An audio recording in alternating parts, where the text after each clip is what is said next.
Seismic Sister Show. I'm Kim Christensen, the founder of Seismic Sisters, where we make media with a feminist perspective. Today, I'd like to welcome for a special guest interview, Carolyn Wysinger.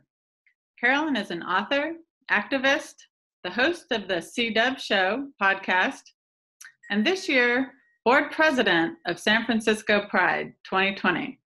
Welcome to the show, Carolyn. Hi, Kim. Thank you so much for having me. Absolutely. We're excited to have you.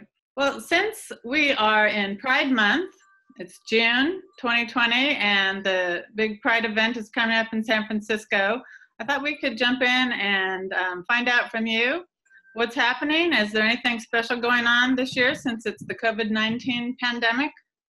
Well, we had a lot of things that were planned. I mean, it's the 50th anniversary and all those good things. And some of those things we were not able to continue with. Obviously, we can't gather in social gatherings, but we have been able to do our best to try and bring the same programming and the same party that you would normally see at City Hall into your own virtual world or virtual home. So we are still going to produce our same 13 hours of virtual programming. It's just this year you'll be able to find it on sfpride.org through our streaming partners. We're going to still have DJs, still have performers, still have speakers, greetings from elected officials and community leaders, and an amazing lineup of headliners. So we're going to do our best to bring that same party directly into your home this year. Well, that's exciting. What an incredible year, too. The 50th anniversary. Yes, absolutely. It's a lot of pressure, a lot of responsibility. Is it what you expected, or were there any surprises? I mean, I knew that there would be a lot of pressure. The organization has gone through its struggles over the years as far as questions about corporate inclusion in the parade, as far as the visibility and inclusion of police in the parade. So we were already going through challenges. So I knew that it would be a challenge. COVID just amped that up about another 50 to 75%. And then, of course, there's been the recent demonstrations of civil unrest in regards to police as well. So, it's been a lot harder than I thought it would be, but I think that I personally believe, as stressful as it's been, I believe that I've been meeting the challenge. So, that just kind of, again, shows the faith that my board had in me to be able to do this. They love to send me messages. You had to be, you're the only one that could have done this. It had to be you. And I was like, oh, wow, okay. So that feels pretty good for them to affirm that I've been doing a good job. Carolyn, I wanted to ask you about the good news that came out of the Supreme Court of the United States yesterday, ruling that gay and trans people are protected in their jobs from being fired just for being gay and trans. So the Supreme Court gave us some good news. Can you tell us about that? So that was good news. And, for me as a Black LGBTQ person, it was a little bit of an up and down feeling because, of course, first of all, as a community, no one thought that we would get that win because the Supreme Court, as it stands now, is a conservative majority court. And it took for two of the conservative justices to actually side with the liberal justices for that ruling to come down. And as I understand it, it was one of the conservative justices who actually wrote the opinion of the ruling, right? But also at the same time, the Supreme Court declined to hear the cases, and I'm gonna cite the type of cases that they were, but it was in regards to police use of force. I forgot I think it's called immunity, some sort of immunity that is normally given to police officers, and it makes it harder for the families of people who've lost their lives to police violence to actually hold those police officers accountable. So it was kind of a bittersweet thing to see those two things happen at the same time, especially considering the fact that the decision in regard to LGBT workplace discrimination was directly as a benefit of the Voting Rights Act of 1964. So if you think about it, we received this win off of the backs of Black people who, were hung and people who were beat and who were killed. And at the same time, there's still Black folks who did not receive justice yesterday. So for me, it's kind of a bittersweet thing. I went to an event in the Castro, which for those who don't know, the Castro is the LGBT district in San Francisco, where Harvey Milk was the supervisor. He was the first gay elected supervisor of that district. And it was a celebration event. And I said, I hate to be the Debbie Downer to remind you all that, you know, this was on the backs of Black people who were killed. And just this week, there have been 3 Black people who have been found hung in the U.S.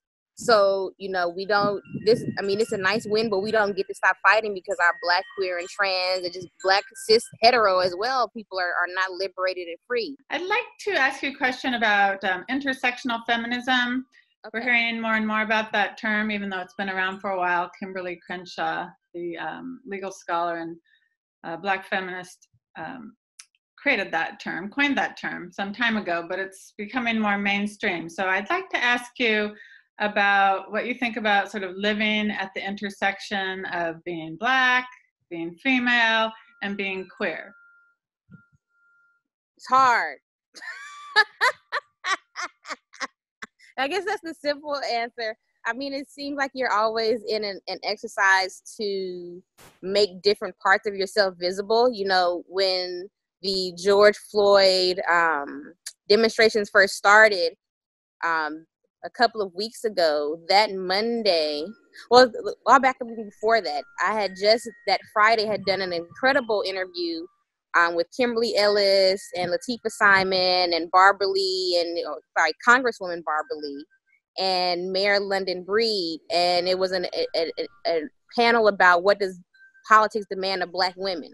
So, you know, that's me putting on my Black woman hat, right? And even though, you know, there's so many more Black LGBTQ women that are coming into politics, that was a conversation that was specifically about being Black women in the political space, right? Then you jump to Monday, and I had to put back on my, you know, my LGBTQ Pride president hat, and I start getting all these calls from major media organizations asking if we're going to postpone Pride now, and start getting emails from concerned community members. We need to cancel Pride because right now in this moment we need to be focusing on Black people. And it's like, so you're saying that there's no Black people in the in the LGBTQ community? And I'm like, I want you to really listen to yourself. You're basically admitting that in your view, you view Pride, the Pride movement, the LGBTQ movement as a white-centered space where we now need to stop doing it so that you can focus on Black people. And I was like, no, that's not going to happen. And that has become basically my party line for every interview that I've done ever since then, is to remind people that, you know, Stonewall was started by a Black trans woman who actually was throwing a brick to protect a Black butch identified woman. It was a defense of Black bodies. And in these 50 years, we've seen the LGBTQ community specifically become essentially a whitewash movement where, you know, someone asked yesterday, well, how come we were able to get this win for the LGBTQ community, but we weren't able to get this win that directly affects the African American community? And I love my straight friends because they call this person out for being homophobic, like, you shouldn't say that, blah, blah. And I said, you know, he's not all the way wrong. He is right in the fact that because there were white men that were standing at the front of that movement, that were fighting the legal battle, that did help for getting that decision. We can't ignore that. So being a Black LGBTQ butch identified, masculine center identified woman, you know, it's always having to remind other people that are not in that particular intersection where you are, that this other part of you exists. So yes, I am Black, and I also see the whitewashing of the LGBTQ community. And yes, LGBTQ community, I am also Black, and I am also the direct victim of police violence. I also come from a police family where all the people in the family have also been victims of police violence. So it's always having to remind everyone else about the different parts of you that are affected.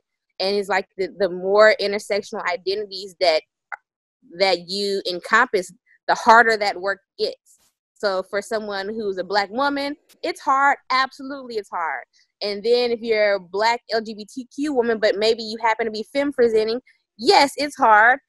But it's probably a little bit harder for someone who is butch or not gender nonconforming. And then it's even harder for someone who's trans identified. So it's always trying to recognize, you know, those intersections, recognize your privilege, because it is a privilege when you know that there's someone who doesn't have as much access as you. So it's hard. Also, I was noticing your book, Nocturnal Emissions, that you wrote about the issues of thoughts on race, sexuality, gender, and community. Were those some of the same issues, or did you tackle other things? Way back in the Stone Ages when blogging had first started, and I was a little bit younger and I didn't really sleep at night, and I would just like write about my thoughts for the day, and I would blog about them. This is when no one was blogging. I mean, I'm a writer by trade. I got my master's, my MFA in creative writing at Antioch University and my English degree at Cal State Long Beach. So I'm at this point, I've just finished my MFA and I need to be writing a book. So I just took a whole bunch of those blogs and I turned them into a book. That was in 2013. Last year, I was doing a reading and I decided to read from that book. So I've always said that when I finish my second book, when I now, with all the stuff I do, I don't know when that's going to be. My actual fiction book is still sitting on this laptop that we're talking on. But that when I did that, if I found someone to publish it, I wanted to do an updated version of that book, because a lot of the pieces in that book I have since updated, and you can find them on places like Autostraddle and Everyday Feminism and Media Diversified, and it's all over the internet. Because, you change a lot in 7 years. So I talked a lot about race and gender and sexuality and community, and a lot of those things are still the same, but you get a little bit older, you get a little bit wiser, you start to see a lot of the ways and the reasons that people navigate those things the way that they do, and you get also a little bit better at expressing yourself. So while people should still go on Amazon and buy the book, don't judge me because it's 10 years old and I'm a little bit better with my words now. You had mentioned the Commonwealth Club event that you hosted, which I just watched. I was very impressed, and you had a star-studded panel. You had Mayor London Breed, Board President Latifah Simon, as you said, Congresswoman Barbara Lee, and also Kimberly Ellis, who was the former executive director of Emerge California. Yes. So I understand you also went through the Emerge program. And I did. Just give a quick summary of what that program is and how it sort of transformed you or gave you new opportunities. Sure. I mean, well, first of all, I graduate on this Saturday. Oh. So that's going to be awesome. I think that, Emerge is an amazing program. Number one, I mean, I think people know, if you look at the women that have run for office here in California, you know the network and all that good stuff, but you don't truly know the value until you've actually had the opportunity to sit with a lot of those elected women who have gone through Emerge and talk to them about what it meant to them, and talk about to them and also to classmates about how it has empowered them, because it's really about something that Kimberly talks about all the time, that anyone can get elected. It's really about them being empowered to do so and really having the tools to do it. And I Emerge on top of a lot of things. I mean, there are a lot of candidate training programs out there, and I mean, you can learn, yes, campaigning and how to put together a budget and all those things. But when you're learning those things with Emerge, you're learning them with the intention, number one, that there's someone behind you telling you that you can do this, as opposed to a lot of women who are never really empowered to do it. You have all these women behind you that are saying, you can do this, I did this, and if you have questions about this, you can ask me. You have to understand that when it comes to Emerge Sisters, whether it is the lieutenant governor of the state of California, whether it is the mayor of one of the most powerful cities in the world, when they know that you are one of their sisters, they will absolutely take time out to talk to you, to empower you, to pour that needed word into you. I already had the opportunity to meet Mayor Breed, obviously through San Francisco Pride, but I think that being the president at this time, there was no one that could give me a lot of the inspiration that she did. There was no Black woman that was going through the things that I've been through, that could tell me some of the things that she did. One of the most important things was on that same event, the Commonwealth Club event, when I asked her, what do you do when people are levying stereotypes against you? And she knew the question was coming, because I've said this to many people around her, like, I need to ask her this question. I need to ask her this question, because she's the only person who's experienced it. So Yeah, and that's, for me, that's what Emerge is. I mean, you can get the basics, and they definitely give you all the basics. They talk to you about how to raise money, because it's hard for women to raise money. They talk to you about how to put together a full throttle campaign, because women need to be empowered and know how to run a campaign. But for me, it is definitely the power of the inspiration of the network that is the most powerful part of Emerge. I was trying to get a sense of, like, who are you? How do I describe Carolyn Wysinger? And, you know, you're so many things, and you're also a media maker. I mean, you're the host of the C-Dubb Show podcast. I am.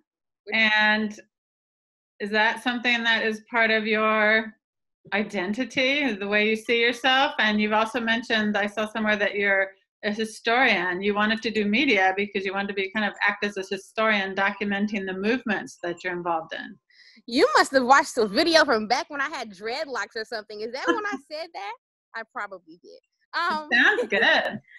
Well, you know, the C-Dubb, I have this penchant of jumping on media things right when they happen, and then something else kind of takes my focus away. So the C-Dubb Show started as, we've already covered that I'm a lesbian, and a lot of my stories all start with a woman. So once upon a time, I was dating a woman, and we used to argue all the time. And we decided that we were going to have a podcast. This is when podcasts had first came out. We're going to have a podcast that was based on us arguing all the time. But then, of course, you know, we had the big argument, and we fell out. And so, and so I kind of put it on the back burner, and then I had a friend who had another friend.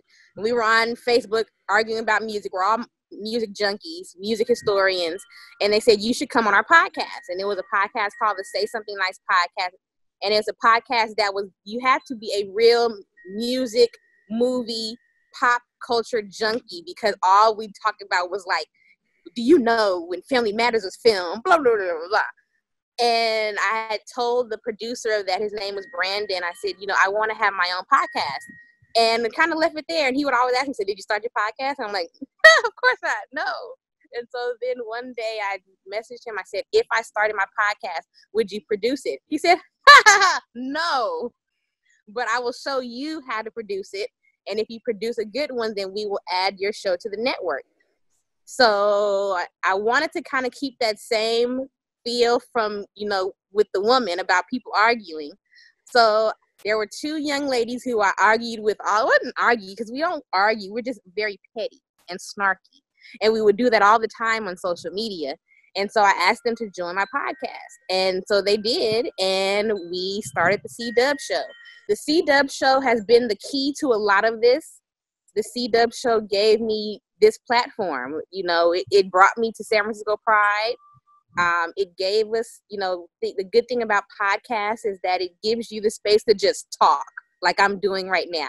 Just talk, and then people just start to slowly listen to what you're saying. You know, when I think about the most popular episodes, one of those episodes, we actually were critiquing Spike Lee's show, She Gotta Have It, on Netflix. And it just so happened that the writer of the show, who was also the writer of movies like New Jack City and Barbershop, he listened to the show, and he like reposted on Twitter and talked about how right we were about his writing and how nobody else got it. So, you know, there's been some really great moments on the show, and I look forward to getting back to it and bringing more of those conversations. Well, thank you so much, Carolyn. We look forward to speaking with you again. I hope you'll come back and see us. And anytime. Be sure to encourage Seismic Sisters viewers to watch the Pride event, which is June 27th and 28th. June 27th and 28th. You can find it. You can start at sfpride.org. Our streaming partners will be Twitch and YouTube as well. But if you go to our site, you'll be able to find all of your favorite performers and DJs and all the things. Well, thank you so much for being our guest on the Seismic Sisters show. Carolyn Wysinger, we hope to see you again soon. You definitely will. Thank you, Kim, for having me.